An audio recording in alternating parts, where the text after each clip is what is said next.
Senhores, senhores, nesse momento, tendo por base o poder que foi conferido pelo parágrafo 1º do artigo 11 da portaria 17.296 de 2020, darei início à sessão da primeira turma ordinária da segunda Câmara da segunda sessão do CARF, prevista para o dia 18 de setembro de 2020, período da tarde. Estão presentes os conselheiros Ricardo Antônio Carvalho Barbosa, Nilson Cavalcante Albuquerque, Gisele Barbosa, Alain Marcel Galvão Teixeira, Alexandre Evaristo Pinto, Efigênio de Freitas Júnior, Gerson Teodovics e André Severo Chaves como suplente. Nós temos os itens 126 a 131 da pauta. O primeiro item da pauta é o item 126, o processo é 10.830.726.915/2016/2016-03. O relator é o conselheiro Alain Marcel, a quem eu já passo a palavra. Obrigado, presidente. Por bem descrever a controvérsia, adoto o relatório do acórdão de primeira instância. Trata o presente processo de manifestação de inconformidade em face de ato declaratório executivo de folhas 5 a 7, expedido em 9 de setembro de 2006, que excluiu, a partir de 1º de janeiro de 2017, contribuintes do Simples Nacional. A exclusão deu-se em virtude da empresa possuir os débitos que se encontram listados no anexo único do ato de exclusão e cujas exigibilidades não se encontravam suspensas. Com fundamento no artigo 17, inciso 5 da LC 123 de 2006 e na linha D do inciso 2 do artigo 73, combinado com o inciso 1 do artigo 76, ambos da resolução CGSN de 94 de 2011. Cientificada do ato de exclusão em 28 de nove de 2016 por meio eletrônico, a pessoa jurídica interessada interpôs em 26 de 10 de 2016 a manifestação de folhas 2 e 3. Na peça de defesa apresentada, a empresa requer que sejam excluídos os débitos fazendários em razão do processo número tal em julgamento e informa que os demais débitos foram regularizados. A manifestação de inconformidade foi julgada improcedente, tendo sido reafirmado que a manifestante possuía débitos em aberto, os quais, pelo decurso dos prazos legais, justificavam, nos termos da legislação do Simples Nacional, a sua exclusão desta sistemática de recolhimentos. Quanto à decisão de primeira instância, a hora recorrente interpôs o presente recurso voluntário, no qual reitera que o que viesse a ser decidido no processo número tal poderia interferir na exclusão do Simples Nacional hora em análise. É o relatório. Ok, doutor Alain, pode passar por voto. Trata-se de exclusão do Simples Nacional em razão de débitos em aberto por prazo superior ao permitido pela legislação. Os débitos que ensejaram a ADE de exclusão encontram-se listados às folhas 6. Na decisão de primeira instância, foi confirmado que diversos dos débitos listados no ADE de exclusão permaneciam em aberto. Confira-se. Na espécie, constata-se pelas telas de folhas 48 a 56 e pelas folhas 58 a 68, retiradas dos sistemas internos da Receita Federal, que vários débitos motivaram a expedição do ato declaratório executivo de que trata o processo, de folha 5 e 7. Encontravam-se ainda esses débitos na situação de devedores em 27 de 1 de 2017 e 25 de 4 de 2017, data das consultas. Portanto, após a data limite de 28 de 10 de 2016, permitida pela legislação para o contribuinte em questão regularizar todos os débitos e permanecer na sistemática de apuração pelo Simples Nacional. Quanto ao processo de número tal, enfatizado no recurso voluntário, verifico que se trata de pedido de revisão de ofício de multas por atraso na apresentação da CTF, débitos estes que não respondem por todos aqueles listados no ADE, as folhas 6. Não tendo sido a causa da exclusão emitida pela recorrente, na forma do afastamento de todos os débitos registrados no ADE, é de rigor manter a decisão de primeira instância que confirmou sua exclusão do Simples Nacional. Pelo exposto, voto por conhecer do recurso voluntário para, no mérito, negar o provimento. É como voto. Ok, doutor Alain, também está bem claro o seu voto. Também nesse pedido de revisão de ofício não suspende a exigibilidade, né? Teria limitar todos os débitos, limitar todos. Não está todos os débitos. A razão é essa, não estão todos os débitos ali, né? Enfim. De qualquer forma, senhores, está aberto algum comentário, alguma questão? Então, vamos passar para uma votação. Doutor Neilson. Acompanhe o relator. Doutora Gisele. Acompanhe o relator, presidente. Doutor Alain. Doutor Alexandre. Doutor Alexandre, doutor Efigênio. Qual é o relator, presidente? Doutor Jefferson. Relator, presidente. Doutor André. Com o relator, presidente. Eu também acompanho o relator. Então o resultado ficou da seguinte forma. Acorda os membros do colegiado por unanimidade de votos em negar provimento ao recurso voluntário. O próximo item da pauta é o 127, é o processo 14.033.720.107/2012-47. O recorrente é Politec Instalações, Serviços e Comércio em Geral Limitada, EPP. O relator desse processo era a doutora Gisele. Esse processo já foi julgado na sessão de 16 de setembro de 2020. O próximo item da pauta é o item 128, o processo é o 13.864.720.082/2013-17. O recorrente é Sandro Alberto Rocha, EPP. Esse processo também foi julgado na sessão de 16 de setembro de 2020, a responsabilidade da relatoria da doutora Gisele. O outro próximo item é o 129, é o processo 10.120.726.198/2014-56. É o recorrente, o restaurante Nozac Limitada. Esse processo também foi julgado na sessão 16 de setembro de 2020, relatoria também da doutora Gisele. O próximo item da pauta é o item 130. O processo é 15.504.722.567/2016-11. O recorrente é Serra Press Limitada Microempresa. A relatora é a doutora Gisele, e a quem eu já passo a palavra. Obrigada, presidente. Olha a alegria, acho que é o último, hein? Então, vamos lá. Aqui é a opção, né, indeferimento de opção de Simples Nacional, pendência de débitos, e vocês vão ver as colocações atreladas à regularização em período anterior à formalização e publicação do termo de indeferimento de opção do Simples Nacional, tá? Em resumo, é isso. Então, item 2, conforme expresso no termo, com data de registro em 14/3/2016, a pessoa jurídica incorreu em situação impeditiva, que se deu em razão aí da violação ao 17, inciso 5º da complementar 123. Cientificada, ela apresentou manifestação de inconformidade em 17/2, em vista do que postou a subsistência do ato contestado. Em sessão de 16 de dezembro, a manifestação de conformidade foi julgada improcedente, por conta da existência de débito com exigibilidade e não suspense, e que a regularização teria sido intempestiva. Cientificada da decisão, a recorrente interpôs recurso voluntário 27/11 e reitera que o débito já foi pago. Posso ir para o voto, presidente? Deve, doutora Gisele, deve. Então, vamos lá, o recurso é tempestivo e cumpre os demais requisitos. Inicialmente, cumpre consignar que o termo de indeferimento da opção do Simples Nacional é datado de 14/3/2016, restando também incontroverso o fato de que a recorrente possuía um único débito que foi pago em 17/2/2016. A DRJ, calcada nas disposições constantes do artigo 6º da resolução do Comitê Gestor 94, considerou que mesmo o débito tendo sido pago no dia 17, o foi após a data limite para a regularização da pendência, qual seja 29/1/2016, o que inviabiliza o atendimento da demanda formulada pela hora recorrente. Aí ele usa aqui a resolução, traz, né, o débito de R$500, traz a tela em amarelo com os destaques. Como visto, o débito foi pago somente no dia 17, após a data limite, então isso é a reprodução da DRJ. Agora sou eu. Ocorre que, nos termos do artigo 31, parágrafo 2º da Lei Complementar, considero possível a regularização da pendência no prazo de 30 dias contados a partir da ciência da comunicação do termo de indeferimento. Vejamos o dispositivo.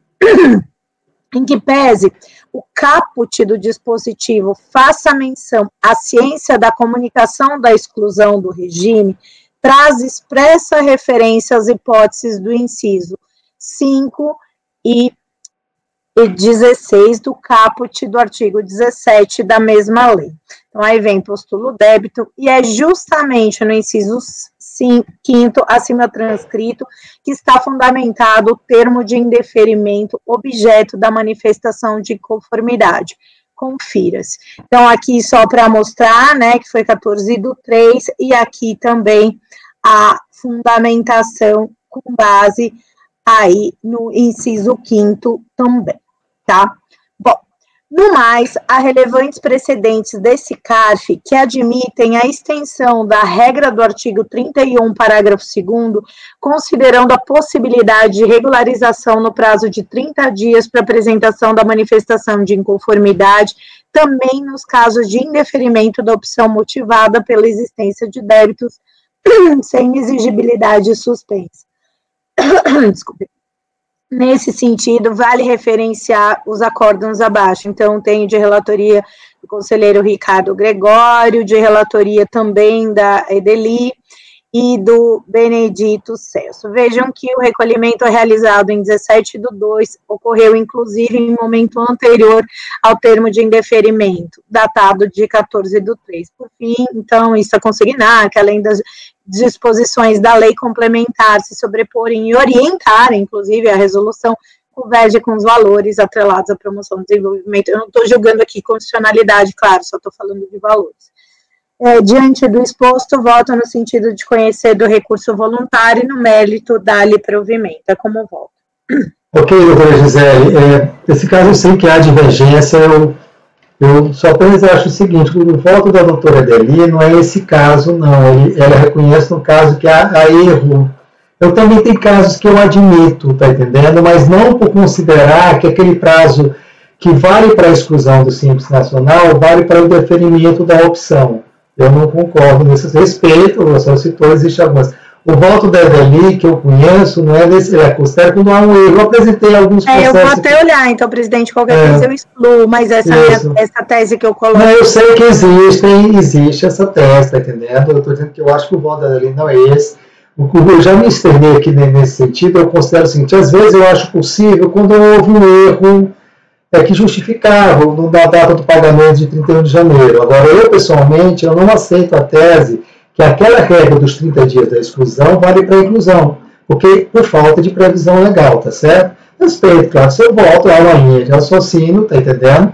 Não é o meu ponto de vista, tá certo? E é o que eu estou falando, só deixar bem claro, até que eu cito a Edeli no voto da Edeli, é quando há uma matéria, um erro excusável, às vezes o cara emitiu data, veio um documento errado, ou era uma revisão, depois foi comprovada. Se houve algo superveniente, eu sou bastante tolerante, mas não de aceitar a regra que se aplica para a exclusão, a mesma da inclusão, embora eu diga, o seu voto, você não está sozinha. Existem conselheiros, nós conselheiros, que adotam essa linha e, claro, deve ser plenamente respeitada. Não é a minha linha, tá ok?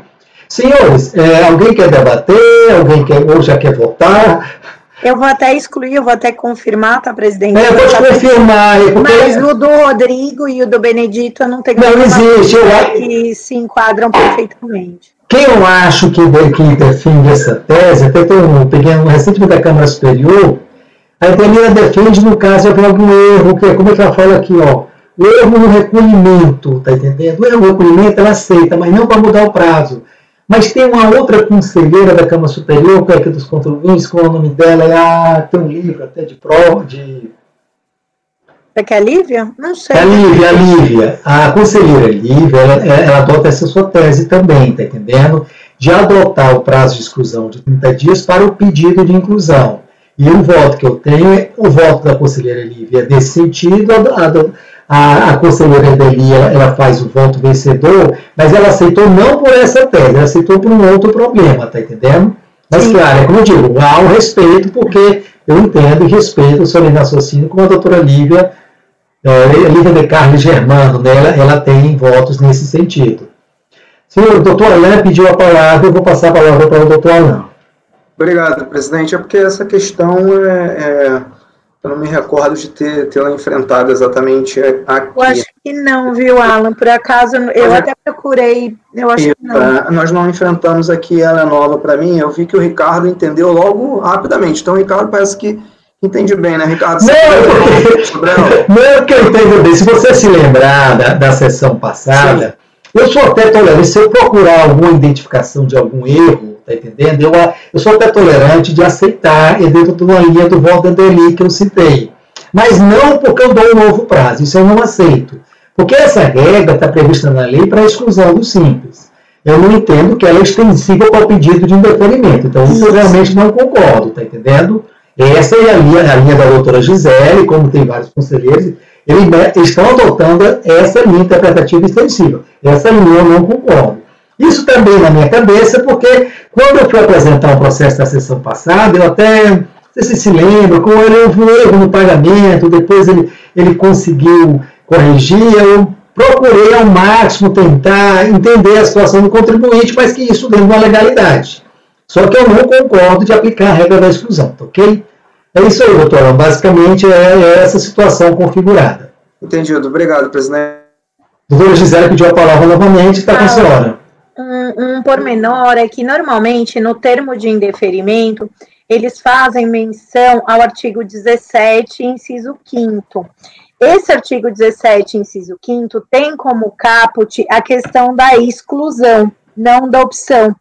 Então, como o termo de indeferimento, o próprio termo de indeferimento, faz menção ao artigo 17, inciso 5º, em que pese o caput do 17 traga o termo comunicação da exclusão, interpreta-se o Ricardo Gregório, que é até representante da Fazenda, entre outros conselheiros, que é extensível não só à hipótese de exclusão, mas de opção. Tanto é que o termo de indeferimento traz esse fundamento legal. Então, a partir daí, construiu-se. É claro que tem conselheiros, e veja aqui, né, Alan, eu tenho um termo de indeferimento, que ele é de 10/3, e o contribuinte regularizou antes até do termo de indeferimento, que foi no mês 2. Pela resolução, ele teria que ter regularizado até 29/1. Ele regularizou em 17/2. E o termo de indeferimento só veio no mês 3, e de acordo com essa tese, ele ainda teria 30 dias do termo de indeferimento. Mas ele fez, inclusive, antes do termo de indeferimento. Aqui é muito clara a situação. Então, a controvérsia jurídica é essa. Deixa eu só fazer, o doutor José fez referência ao artigo 17, inciso 5º. O que trata o artigo 17 da Lei Complementar 123? Não poderão recolher os impostos e contribuições na forma do Simples Nacional a microempresa e empresa de pequeno porte que possui déficit com a Fazenda Nacional, com o INSS. Então, ele está dizendo só isso, ele não está tratando aí de regra de exclusão, de prazo, nada. Então, eu não vejo como aplicar. Por causa disso, a regra da exclusão vale para o pedido de inclusão, tá certo? Ele não trata disso, na minha visão, não. Doutor Nilson pediu a palavra. Obrigado, senhor presidente. Existe uma sistemática para a inclusão do SIM. Né? Tem um período em que há uma inscrição prévia, né? Quando o contribuinte faz a inscrição prévia, mostrado para ele se tem alguma irregularidade, se tiver, é dado um prazo para ele regularizar, e esse prazo até é o mês de janeiro.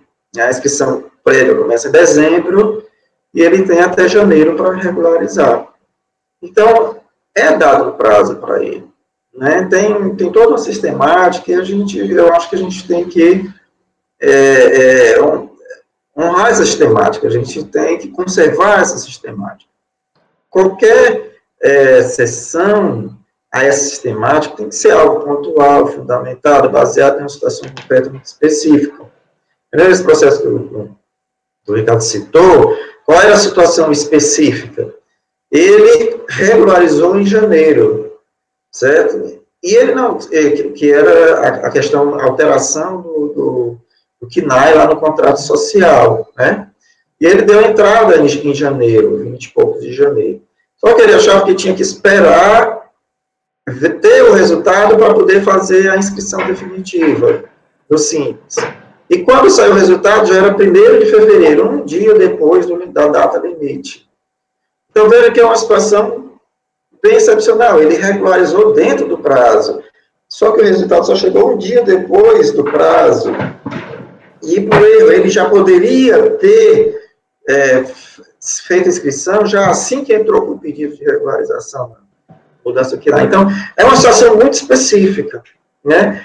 Aqui eu não vejo uma situação específica, né? ele regularizou, ele tinha janeiro para regularizar, ele só foi regularizar em março, não é isso? 17 de fevereiro, né, parece? Fevereiro, ele tinha até 29/1, ele regularizou em 17/2 e o indeferimento foi em 14/3. Ele só se moveu já depois do prazo, certo? E o indeferimento, para mim, não é determinante, certo? Porque o indeferimento é só, digamos assim, o estabelecimento de uma situação que já está prevista na norma. Se você não regularizar até 29 de janeiro, você não pode entrar no sistema. Entende? Se a gente for admitir isso, acaba que a gente não vai ter prazo. Ou então o prazo, certo, vai ser o quê? Vai ser do conhecimento da regularização. A gente acaba que a gente não está... acaba que a gente está criando uma nova regra. Infinito mais 30, né? Isso, a gente está criando uma nova regra, que não é a regra da lei. Então, a gente não está trabalhando uma exceção, certo? A gente não está ultrapassando a norma por uma exceção. A gente está criando uma nova norma. E isso realmente eu não acho que seja adequado, não acho que seja conveniente. Então, assim, se há uma situação peculiar, específica, como o presidente citou aí, um erro em alguma coisa, mas que não é uma questão de prazo mesmo. Ele tinha até janeiro, só começou a cuidar em fevereiro. Entende? Isso. Doutora Gisele pediu a palavra, passa a palavra para ela. Se não tiver mais alguém, a gente pode colocar em votação. Nilson, não vai ficar sem prazo não, é 30 dias do indeferimento, então é na mesma linha da exclusão, você tem a exclusão, você tem 30 dias, você tem o indeferimento, você tem 30 dias, então não é que vai ficar em aberto, só para esclarecer a tese, né, e para ficar claro o que tanto eu como outros conselheiros também vem entendendo dessa forma. De fato, se você entender só pela linha do erro, aqui não há erro, aqui há sim, ao invés de 29, ele regularizou em 17, isso é incontroverso, tá? Agora, eu atento também para a questão da lei complementar. O artigo 31, ele faz essa menção também, essa questão da comunicação, da exclusão, os 30 dias. Se você for harmonizar, né, a lei complementar com a resolução, teoricamente a resolução está mais maléfica, né, ao disciplinar de uma maneira específica a questão da opção. Mas aí a nossa linha de raciocínio, né, quer se concorde ou não, e eu acho que quando a gente está tratando numa situação dessa, veja, o contribuinte tinha um único débito de R$500, regularizou antes, inclusive, do termo de indeferimento. Então, assim, ainda que não tenha o erro excusável, você tem ali uma abrangência da lei complementar 123 que poderia dar margem a essa interpretação sem maiores problemas, e olhando para a ordem econômica e para a atual conjuntura, enfim, eu acho que isso também deve ser ponderado, mas... Ok, doutora Gisele, só para complementar, eu acho que isso não vem juízo para a lei complementar 123, ela estabelece regra específica para inclusão e para exclusão, não vejo nenhum artigo que dá para levar a confusão, tá certo? Eu acho que os artigos são bem claros e específicos. E se eu adotar a regra da exclusão, eu vou adotar a regra não morta, que a lei complementar fala para o prazo para a inclusão. Então, não existiria prazo para a inclusão. É o meu ponto de vista. Mas, senhores, eu posso colocar em votação ou os senhores querem comentar mais alguma coisa? Então, eu vou começar com o doutor Nilson. Doutor Nilson, qual é o seu voto? Só para complementar, eu vou nessa linha que o José falou. Eu concordo com o Ricardo que a gente tem regras de inclusão e de exclusão, são regras separadas, a gente não pode usar uma com a outra. Até pela lógica da coisa, certo? Porque como funciona a exclusão? Você toma ciência de que foi excluído, mas é dado um prazo, 30 dias, para você regularizar, certo? Então, a partir de um fato específico, você tem um prazo que é 30 dias. Na inclusão, você também tem esse prazo bem determinado, que é o primeiro mês, janeiro, até 29 de janeiro, certo? Se a gente criar uma outra regra, e essa regra é uma regra que não é certa, quer dizer, até o recebimento do indeferimento do pedido. Que data é essa do indeferimento? Pode ser 2 de março, 3 de março, 15 de março, 17 de março, na lei só tomou ciência no início de abril, ou seja, não é algo certo, uma loteria, né? Uma loteria, eu não sei se eu posso regularizar até 17 de março ou até 23 de março, eu não sei quando eu vou receber esse resultado, né? Então, seria uma sistemática de insegurança, né? Criar uma regra nova, porque existe uma regra específica, determinada, clara. A gente está criando uma regra, a gente criaria uma regra nova, se adotar esse critério, e uma regra de insegurança, porque não tem uma data limite, pode ser qualquer uma. Tem um fato limite, mas não tem uma data limite, né? Isso não é bom para a sistemática da coisa aqui. É mais um elemento de convicção para não acatar essa flexibilização aí. Então, senhor presidente, eu vou abrir divergência no sentido de negar provimento ao recurso voluntário. Ok, doutor Nelson, depois doutor Ministério, doutor Gisele, que é a relatora, depois doutor Gisele e doutor Alain. Obrigado, presidente. Bom, enfim, a mim me parece que a interpretação extensiva dada pela doutora Gisele, de fato, é aquela que melhor converge com valores constitucionais. Aqui eu estou lendo um trecho do voto dela, que eu achei muito interessante, valores constitucionais atrelados à promoção do desenvolvimento econômico e social do país, com atenção aos micro e pequenos empreendedores. Então, embora no primeiro momento eu veja como relevantes essas colocações do conselheiro Nelson e a do senhor também e tal, mas me parece que a interpretação extensiva, ela, numa análise que eu faço no momento, pelo menos, ela é a mais razoável, e por essa razão eu acompanho a relatora. Ok, doutor Alain acompanhou a relatora, o próximo, depois do doutor Alain, doutor Alexandre. Também acompanho a relatora, presidente. Depois do doutor Alexandre, doutor Efigênio.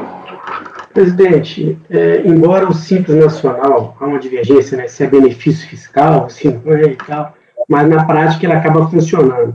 E nesse caso, presidente, eu tendo a fazer uma interpretação mais restritiva, certo? E salvo naquelas exceções, quando há um erro e tal, certo? Então, se eu faço ela mais restritiva, ela acaba não abarcando essa hipótese.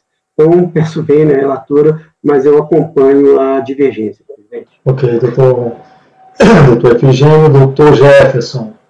Acompanho a relatora, presidente. Doutor André.